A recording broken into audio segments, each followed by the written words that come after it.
Namaste guys, Rajesh here from Tech, and in this video I'm doing a speed test, multitasking and NAND storage comparison between the Poco F1 and the Honor 10. The Poco F1 is aimed completely at power users, with Poco boasting heavily about the performance of the device and its quick uploading times. Then there's the Honor 10, which features Huawei's own Kirin 970 chipset and runs on Emotion UI that's based on Android 8.1 Oreo. While Honor does not make any claims similar to that of Poco, the skin of the handset is clearly prioritized for performance.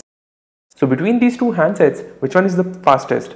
Does the Poco F1 live up to its claim, or is it the Honor 10 that wins despite coming with a slightly slower chipset? Let's find out in our comparison.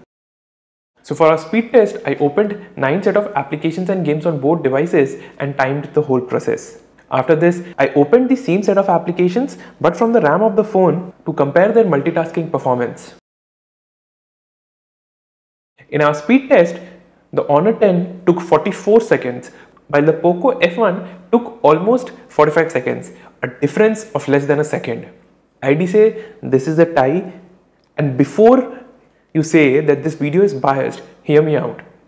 There's no doubt that the Snapdragon 845 chipset inside the Poco F1 is faster than the Kirin 970 chipset. However, the law of diminishing marginal return is now kicking in. The software of both these handsets have been optimized to such an extent that there's simply no further room to grow. At this point, I feel that even if Poco or Honor do something that is able to further decrease the app loading time on both these handsets, it's not going to have a significant impact in day-to-day use. Anyways, moving on to our multitasking comparison, both phones performed admirably and did not unload any single application or game. At the end of the comparison, the Poco F1 had almost 5 GB of free RAM available out of its total 8 GB, while the Honor 10 had nearly 3.8 GB of free RAM available out of its total 6 GB. In the NAND storage comparison, both phones performed in a very similar fashion. The Honor 10's NAND won in some cases, while the Poco F1 won in others. Though yes, its random write scores were significantly lower than that of the Honor 10.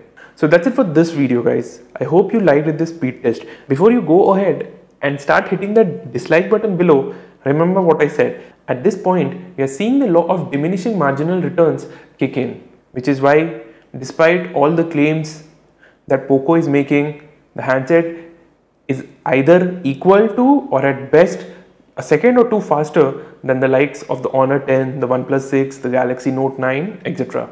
Thanks for watching this video guys. Do hit that like button below and subscribe to our channel if you have not already done so.